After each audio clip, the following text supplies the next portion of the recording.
要是杀了我，你便是什么？我是乌龟儿子王八蛋！不错，你这个徒儿啊，我收定了。可是我的性命，我就开始。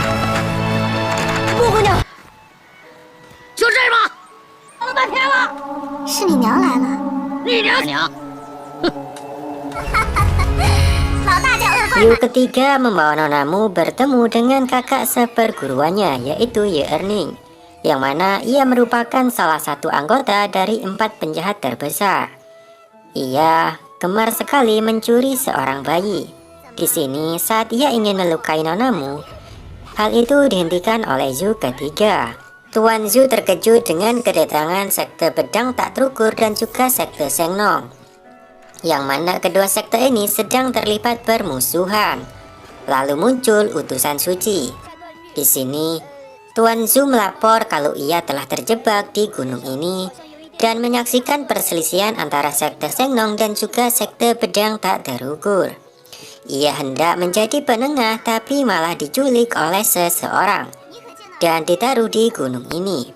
Utusan suci pun percaya perkataan Tuan Zhu. Ia bertanya apakah melihat orang yang menyamar menjadi dirinya. Kemudian ketua sekte Sengnong melakukan bunuh diri. Tuan Zhu dibawa ke tempat sekte pedang tak terukur dan ia dimasukkan ke dalam penjara. Saat dalam penjara, Tuan Zhu mulai teringat dengan kitab yang ia dapat di gua. Akhirnya ia pun mempelajari langkah ringan yang ada dalam kitab itu. Dengan mudah Tuan Zhu mempelajarinya dan menguasainya.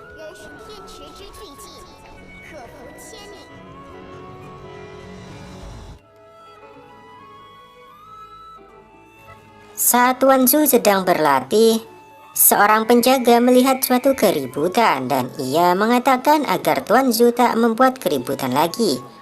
Lalu ia pun bertanya kepada temannya kalau mendengar katak merah, yang mana katak ini adalah raja dari segala racun. Tuan Zhu terus melanjutkan latihan untuk menguasai ilmu yang ada dalam kitab itu.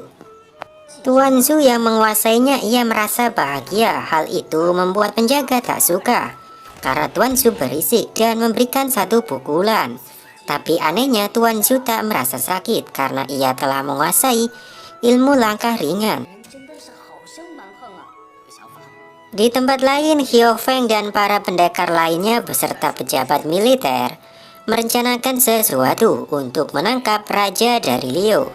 Mereka menyusup ke dalam kemah pasukan lawan. Di sini, Xiao Feng telah membagi tugas kepada para pendekar untuk melakukan pengalihan serta membuat keributan dalam perkemahan itu.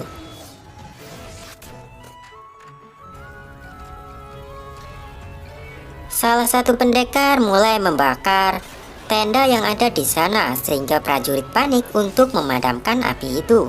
Saat situasi kacau, Xiao Feng di sini mulai muncul guna menangkap Raja Liao. Ia mengalahkan pasukan yang ada di sana dengan mudah. Raja Liao yang melihat situasi ini, ia ingin segera bertemu dengan Xiao Feng tapi ditahan oleh para pengawalnya. Ia mengatakan Xiao Feng bukanlah tandingannya. Di tempat lain, Xiao Feng telah mengalahkan banyak pasukan yang ada di sana. Akhirnya, ia pun bertemu dengan Raja Liao tersebut.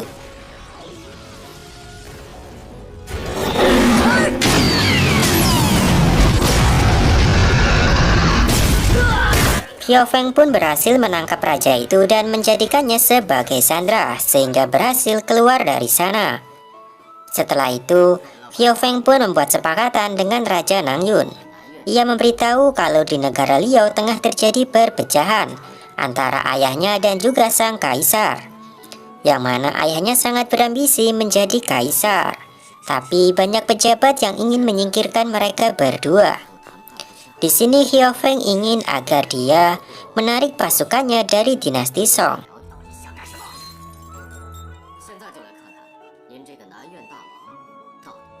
Kemudian ia menemui jenderal negara Song. Di sini sang jenderal juga memberikan penawaran yang sama. Ia ingin agar dirinya menarik pasukan dari perbatasan negara Song dan berjanji akan melepaskan dirinya.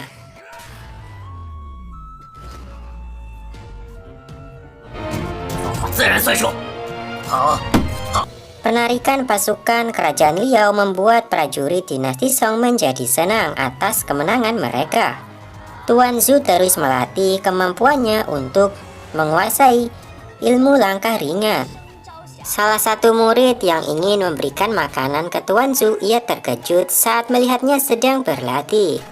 Tuan Zhu pun menggunakan kesempatan ini untuk melarikan diri, tapi ia berhasil ditarik ke dalam. Lalu orang itu pun tersetrum oleh kemampuan Tuan Zhu.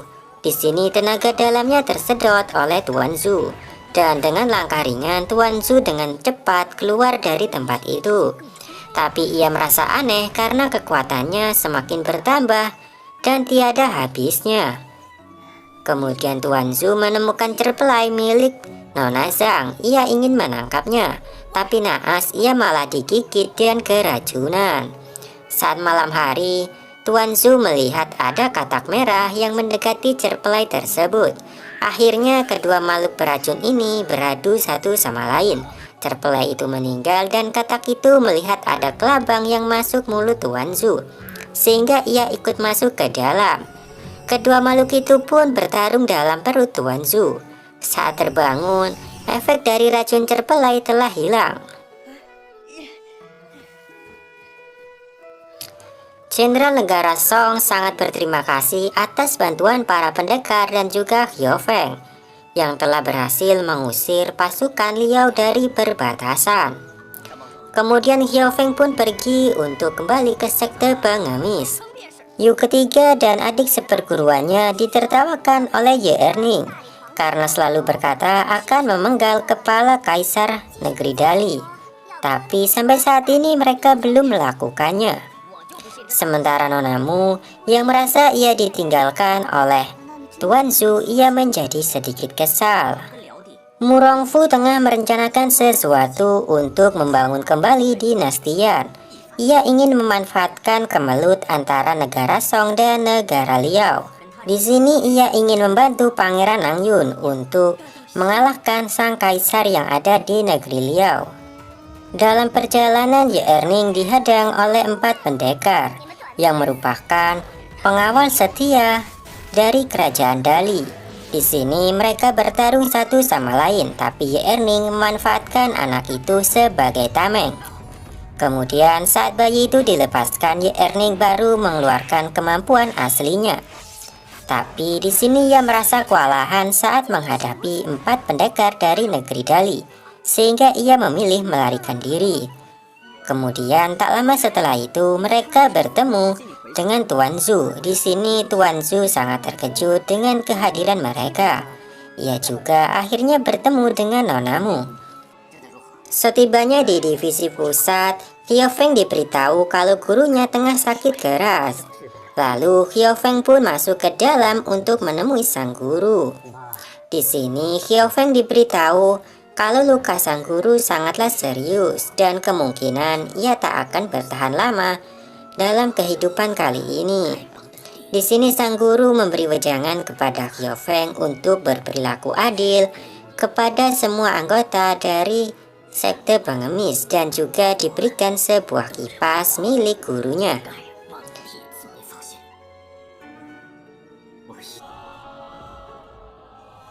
Tak lama setelah itu, Xiao Feng sadar kalau gurunya telah tiada. Lalu ia teringat masa lalunya saat diajar oleh sang guru. Kemudian semua anggota sekte pengemis mulai memberikan penghormatan terakhir kepada mantan ketua mereka. Bahkan para pendekar juga banyak yang datang. Berita tentang kekalahan negara Liao telah sampai di kuil Shaolin. Kemudian mereka mendapatkan sebuah surat kalau 4 penjahat besar akan pergi ke negeri Dali. Mengingat negeri Dali adalah sahabat negara Song, kepala biksu yang ada di sana mengutus adik seperguruannya untuk pergi ke negara Dali guna memberitahu sang kaisar tentang berita tersebut. Sementara itu, Xiao Feng melakukan penghormatan terakhir untuk mendiang guru sekaligus mantan ketua sekte pengemis. Tuan Zhu membawa Nona Mu ke sebuah kuil. Di sini ia menemui ibunya. Tapi Nona Mu malah salah paham dengan kedekatan Tuan Zhu dengan ibunya. Kemudian ia diberitahu kalau wanita yang ada di sampingnya adalah ibunya.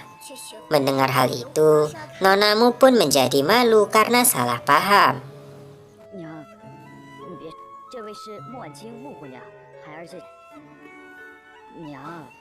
Tak lama kemudian 4 pengawal setia kerajaan Dali memberitahu kalau 4 penjahat besar akan menuju kemari.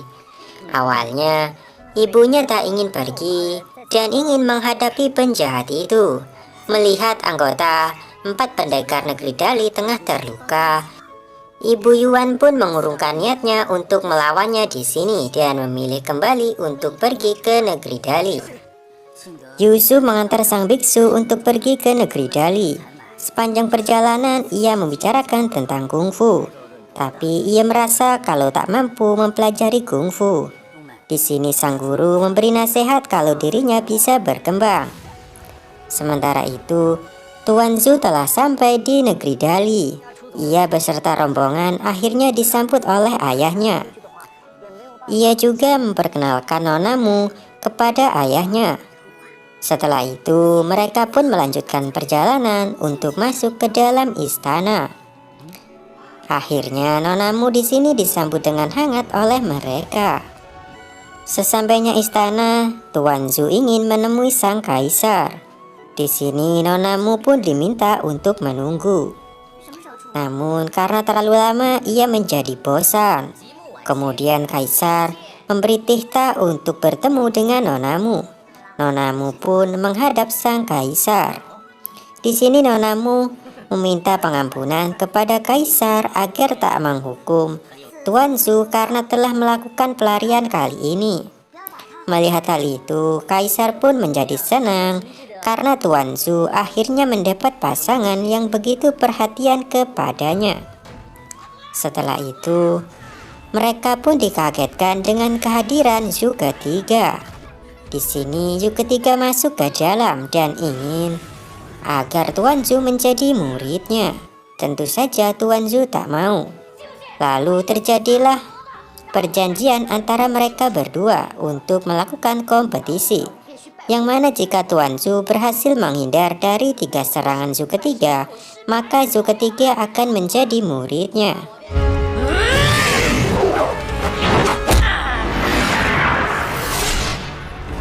Semua orang terkejut ternyata Tuan Zhu memiliki ilmu bela diri yang begitu mengagumkan. Tapi Zhu ketiga tak mengakui kekalahannya sehingga meminta untuk melakukan tanding ulang. Akhirnya Tuan Zhu pun meladeninya dan kali ini ia berhasil mengalahkannya berkat bantuan dari ayahnya.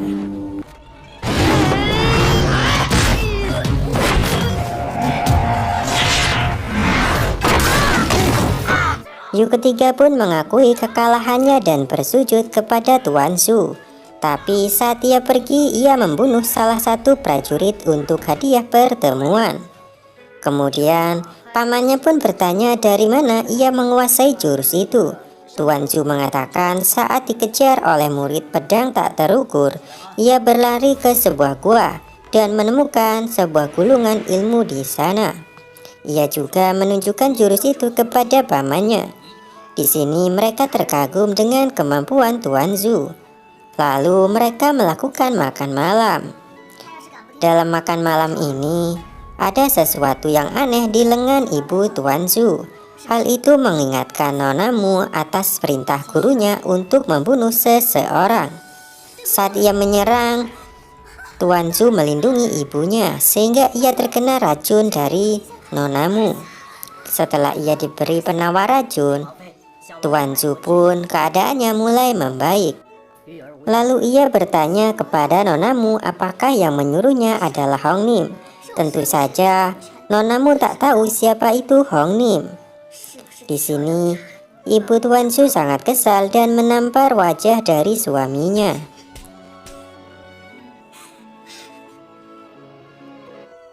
Kemudian ayah Tuan Zhu membawa Nona Mu untuk pergi ke suatu tempat. Di sini ia mulai menyadari kalau Nona Mu mirip dengan kekasihnya di masa lalu, ia juga menunjukkan sebuah jurus milik dari gurunya, yaitu telapak asap ringan. Di sini ia mengaku kalau gurunya ia ajari jurus itu di masa lalu, dan juga memberitahu nama gurunya yang sebenarnya adalah Hong Nim.